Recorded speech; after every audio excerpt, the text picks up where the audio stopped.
नई किरण चैनल में मैं आलोक त्रिपाठी आप सभी का हार्दिक स्वागत करता हूँ। महर्षि विश्वामित्र, ब्रह्मर्ष विश्वामित्र क्षत्रिय से ब्राह्मणत्व को, ब्रह्मर्ष के पद को कैसे प्राप्त करते हैं, इसी की श्रृंखला को हम आगे बढ़ाते हैं।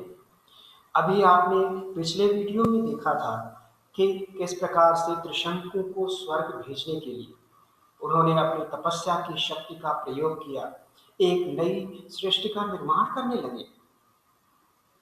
और इतना ही नहीं, इसके बाद धीरे धीरे उनकी तपस्या की जो शक्ति थी वो कम होने लगी। लेकिन यहीं पर उन्होंने तपस्या रोकी नहीं। अपने उस दृढ़ संकल्प को पूरा करने के लिए वो फिर से तपस्या करना शुरू करते हैं और फिर से उनके मार्ग में कुछ और व्यवधान आते हैं, कुछ अलग प्रकार के व्यवधान आते हैं। और किस प्रकार से वो उन परेशानियों को पार करके ब्रह्मर्षि के पद को प्राप्त करते हैं, वही इस वीडियो में आज हम आपके सामने प्रस्तुत करने वाले हैं। अपने क्रोध के कारण उनकी तपस्या क्षीण हो जा रही थी, तो विश्वामित्र जी इस बार यह तय कर लेते हैं, दृढ़ संकल्प करते हैं कि अब वह क्रोध को कोई स्थान नहीं देंगे।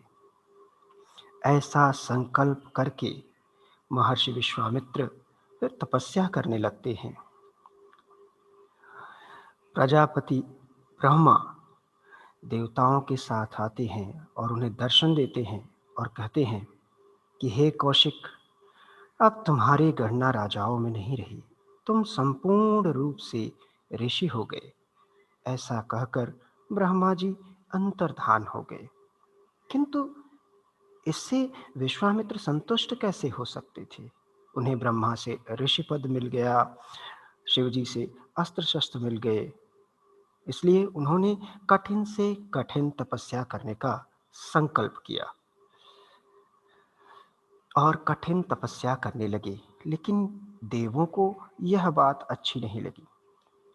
विश्वामित्र को उनके निश्चय से हटाने के लिए उन्होंने सुंदरी अप्सरा मेनका को भेजा। विश्वामित्र उसके मनमोहक रूप के शिकार हो गए। उसके साथ 10 वर्ष आनंद से बिता दिए। ये 10 वर्ष एक दिन और एक रात की तरह बड़ी जल्दी बीत गए। ऋषि जागे और परिणाम को जानकर घबराए। उन्हें अपने किए पर बड़ा पछतावा हुआ। मेनका डर से कांपने लगी। उसे लगा कि बस अब ऋषि विश्वामित्र शाप दे डालेंगे। वह हाथ जोड़कर खड़ी रही, किंतु इस बार ऋषि विश्वामित्र ने अपने क्रोध को अपने वश में रखा। उन्होंने मेनका से कहा, तुम्हारा कोई दोष नहीं, मेरी ही मूर्खता है, तुम वापस चली जाओ। इस तरह मेनका को प्यार से विदा करके वह हिमालय की ओर चल पड़े। वहां इंद्रियों का दमन करके उन्होंने 1000 वर्ष तक पुनः तप किया।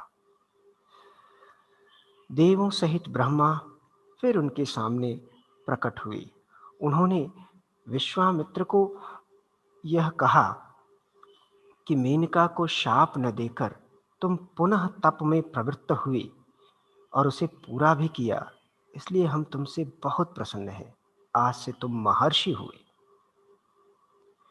ब्रह्मा जी के वचनों से विश्वामित्र प्रसन्न तो हुए, किंतु अभी उनकी मनोकामना पूरी नहीं हुई थी।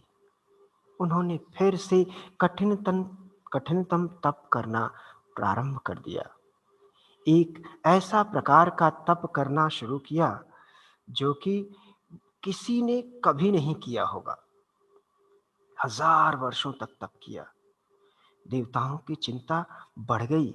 इस बार उन्होंने रंभा को विश्वामित्र के पास भेजना तय किया। इंद्र ने रंभा से याचना की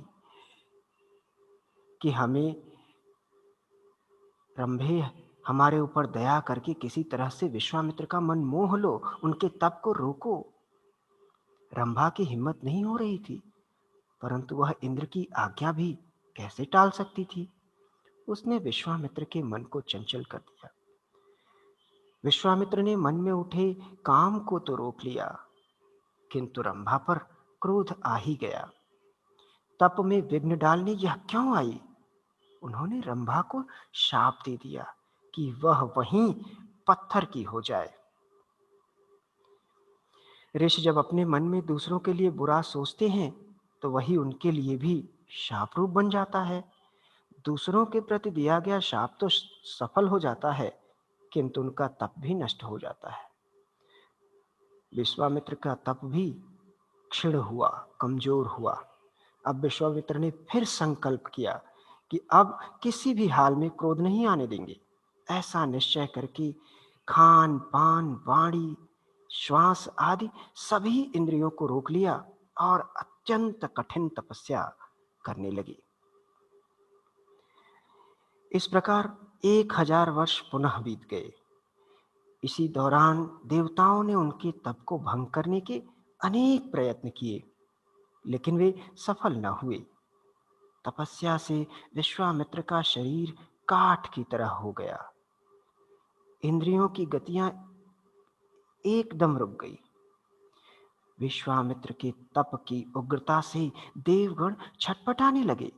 वे ब्रह्मा के पास गए और हाथ जोड़कर कहने लगे, हे नाथ, हमसे अब कौशिक के तप की उग्रता सही नहीं जाती और हमने उनके तप को भंग कराने के लिए अनेक प्रयत्न किए, किंतु सभी व्यर्थ गए। अब वह जो वर मांगते हो उन्हें दे दीजिए। देवों सहित ब्रह्मा फिर विश्वामित्र के पास आए और उन्हें आशीर्वाद दिया। आज से तुम ब्रह्मर्षि बन गए विश्वामित्र, ब्रह्मर्षि। यह सुनकर विश्वामित्र बहुत प्रसन्न हुए, किंतु उन्होंने ब्रह्मा जी से कहा, मैं तो पूर्ण रूप से तभी संतुष्ट होऊंगा जब वशिष्ठ स्वयं अपने मुंह से कहें कि विश्वामित्र तुम ब्रह्मर्षि बन गए। तो वशिष्ठ जी को बुलाया जाता है।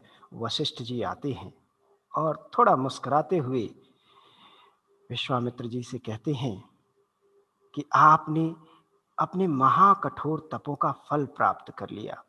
अब आप पूर्णतः ब्रह्मर्षि हैं, इसमें कोई शंका नहीं। वशिष्ठ जी की स्वीकारोक्ति से सब लोग प्रसन्न हुए। इस तरह से क्षत्रिय से ब्रह्मर्षि का पद विश्वामित्र जी ने प्राप्त कर लिया। ये पूरी श्रृंखला हमने बनाई थी। आशा करते हैं कि यह श्रृंखला आपको अवश्य पसंद आई होगी। आप मेरे चैनल को सब्सक्राइब कीजिएगा, लाइक कीजिएगा और विश्वामित्र की यह पूरी यात्रा आपको कैसी लगी इसके बारे में कमेंट जरूर कीजिएगा। फिर दूसरी पौराणिक कथाओं के साथ मुलाकात होगी। अब अपने मित्र आलोक त्रिपाठी को इजाजत दीजिए। नमस्कार।